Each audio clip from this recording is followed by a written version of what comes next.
देखो माँ, बारात जा रही है।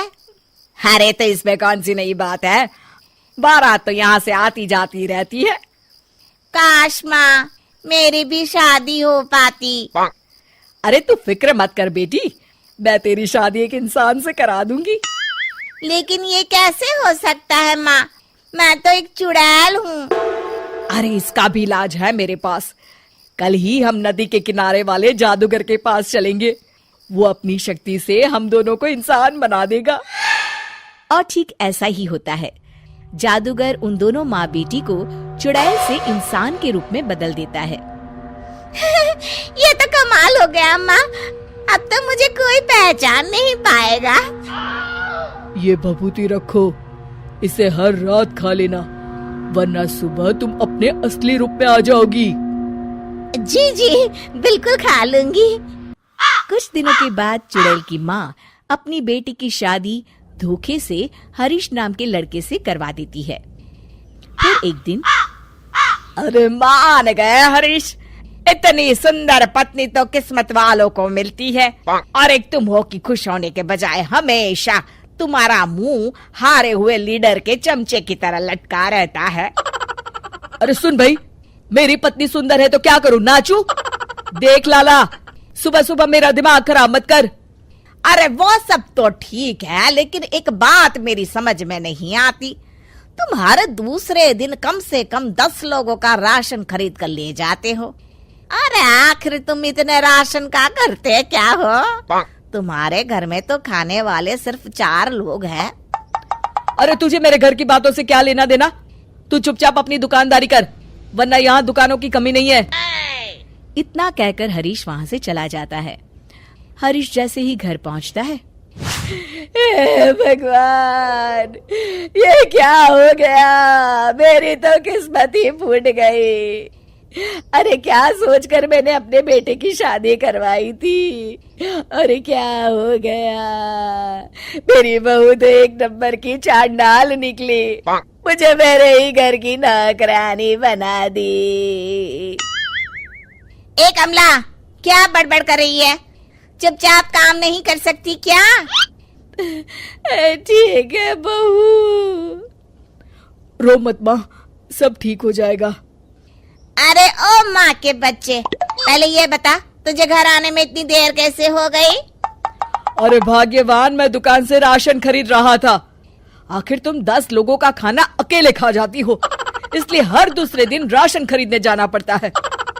अरे चल ठीक है। ए कमला, फटाफट मेरे लिए खाना बना, बड़ी जोरों की भूख लगी है। मैं अपने कमरे में जा रही हूँ।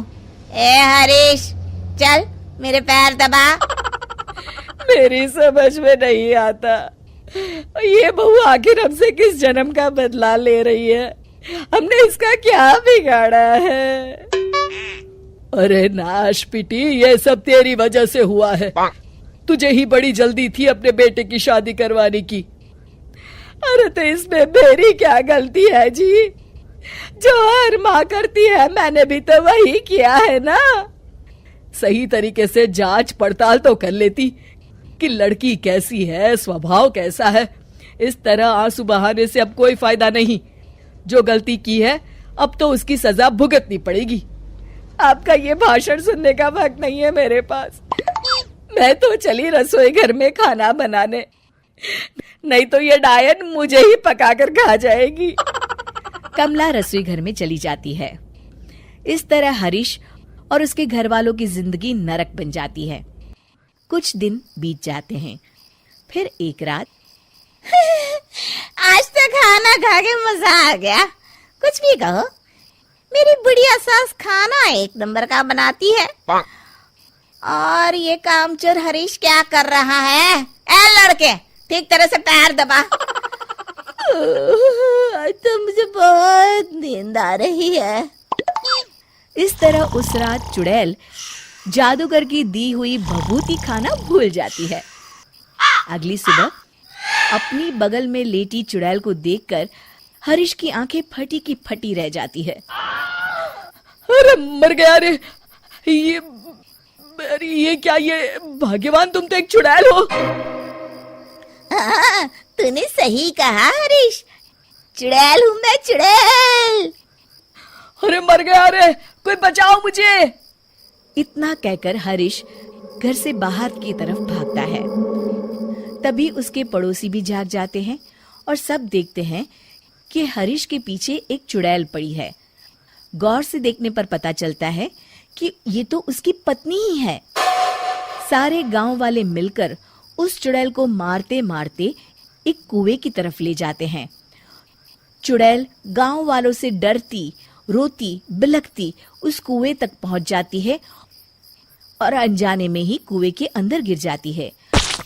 गांव वाले फौरन कुएं में कुछ कचरा और डंडिया डालकर उसे भर देते हैं और इस तरह हरीश का अपनी पत्नी यानी कि चुड़ैल से पीछा छूटता है और हरीश और उसके घर वाले चैन की सांस लेते हैं।